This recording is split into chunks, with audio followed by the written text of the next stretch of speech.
How's it going, everybody? So today I've got another 4Runner video for you guys. I'm going to be installing some fog lights today. Got some PIAA 510s, the intense white ones, got them off of Jegs quite a while back. Just finally getting around to installing them. So let's start by opening the box and get right into the video.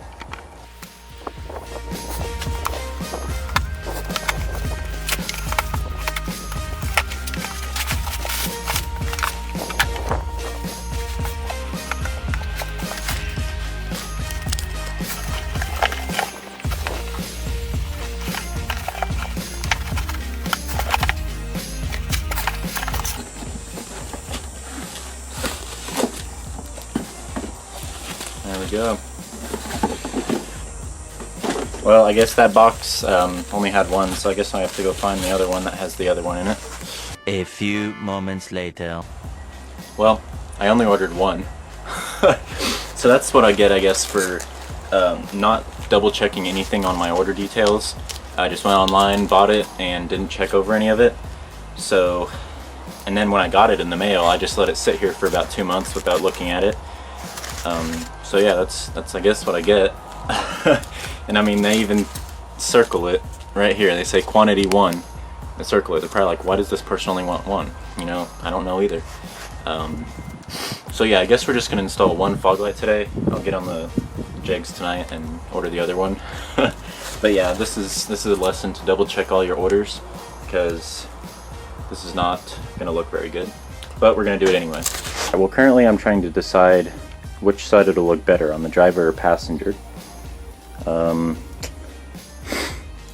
I don't know, either way it's gonna look pretty bad, just having one, but I think I'm gonna go for the driver's side. Let's do that. Alright guys, well, as this video goes on, I'm realizing just how badly I thought this all through. So, 4Runners, like 1997 ones, I guess, and I don't know, maybe the limited ones might have had some option of it or whatever, but the SR5 trim, which is what this is, did not have factory fog lights, so there's no switch for fog lights. So these are pretty much just going to be dummies, which means they're pretty expensive dummies. I mean, if I buy another one, I'm going to end up spending like $250 on dummy fog lights. So I think what I'm going to do after I order the other one and put it in is get some sort of switch or some sort of kit or whatever where I can add an aftermarket one, because I want them to be functional, at least if I'm spending that much money on them. But for now, I guess they'll just have to serve as dummies. So yeah. Okay, well, I'm at least going to try to make this a little bit educational and just make this video worth anything, and show you how to install your fog lights on something that would already have the switch for it. So it's going to come packaged like this with this nut, so you'll of course just take this nut off. And that way you can slide it into the little bracket inside of here. Then you can loosen these things, just like a 10mm bolt. That allows you to twist this thing around to get this bolt where you want it, kinda. You're gonna have to pop this PIAA thingy off, and then just go in from the back and stick the bolt through the little bracket there. And then if you look at that, that's about where I want it. You know, that looks pretty good, facing straight on. And then we can pop this thing back on, tighten all the brackets down, and it should look good. Alright, my mistake. You have to start with putting this in from the back first, because it won't fit through the front here. So you're going to have to put the fog light on behind this and then push this onto it. But anyway, like I was saying earlier, get this thing about where you want it, how you want it angled and everything sitting in there, and then pop this on.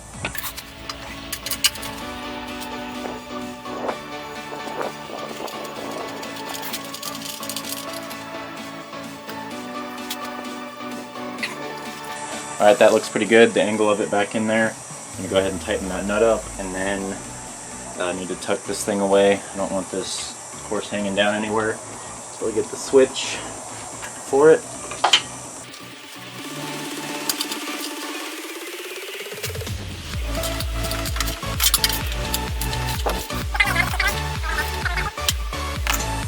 Alright, looks good. Let's go ahead and push this thingy back on it. There we go. Nice. That looks very good. Well, there we go. That's the finished product. You know, if only it worked. But I really do like that, the PIAA cover on it there. That really completes the look of this bumper. I've needed that forever. I'm glad I got that in. So like I said, I'm definitely going to be getting on and ordering some sort of a little switch thingy that I can make up to get this thing working. Because, you know, I'm not going to have $250 worth of dummy lights on this thing that don't work. So, you know, whatever, we'll get that fixed eventually. But I do think it completes the look of the 4Runner here. It looks very good. Tell me what you guys think in the comments, if you like it or not. Personally, I do really like it. I'm glad I got it. But yeah, thank you guys for watching. You know, despite all the failure that went on during this video.